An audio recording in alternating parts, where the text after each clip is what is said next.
شادی کی پہلی ہی صبح گھر میں کرام مچا ہوا تھا۔ دولہے نے کام والی کو تھپڑ رسید کر دیا تھا۔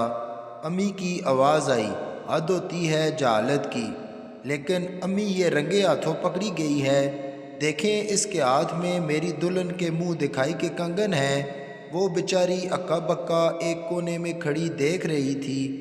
امی نے اسے پکڑ کر بیڈ پر بٹھایا اور دولہے کو غضبناک آنکھوں سے اپنے ساتھ باہر آنے کا اشارہ کیا اور کہا، کم بخت، یہ کام والی نہیں، دلہن ہے تمہاری، ابھی منہ دھو کر آئی ہے۔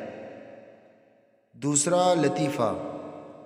ایک بیوی اس وقت تک کھانا نہیں کھاتی تھی جب تک اس کا شوہر دفتر سے واپس گھر نہیں آ جاتا تھا۔ سارے محلے کی عورتیں اس کی تعریف کرتی تھیں۔